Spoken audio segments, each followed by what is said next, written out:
Butter எடுத்துருக்கேன். வாங்க எப்படி ப்ரெட் அதுக்கு ஒரு தோசைக்கல்லை எடுத்து இந்த மாதிரி ஹீட் பண்ணிக்கோங்க. ஒரு ப்ரெட்டை போட்டுட்டு அதுக்கு மேலே லைட்டாக பட்டரை தடவி விட்டுக்கோங்க. லைட்டாக தடவி விட்டுக்கோங்க. சுற்றிலும் பட்டரை சுற்றிலும் இந்த மாதிரி ப்ரெட்டை வந்து ஸ்ப்ரெட் பண்ணி விட்டுக்கோங்க. இப்போ லைட்டாக ரோஸ்ட் ஆயிடுச்சு.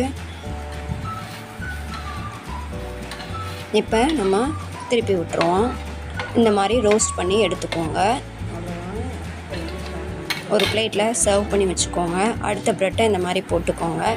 போட்டுட்டு இந்த மாதிரி பட்டரை வந்து லைட்டாக எல்லா சைடும் சுற்றி படுற மாதிரி போட்டுட்டு எடுத்துக்கோங்க. அவ்வளோதாங்க. ரொம்ப சிம்பிளான ஈஸியான ப்ரெட் ரோஸ்ட் ரெசிபி. ட்ரை பண்ணி பாருங்கள். ரொம்ப ஈஸி. ஈவினிங் ஸ்நாக்ஸாக கூட சாப்பிட்லாம், இல்லை மார்னிங் பிரேக்ஃபாஸ்ட்டாக கூட சாப்பிட்லாம். சின்ன குழந்தைங்களுக்கு ரொம்ப பிடிக்கும். தேங்க்யூ.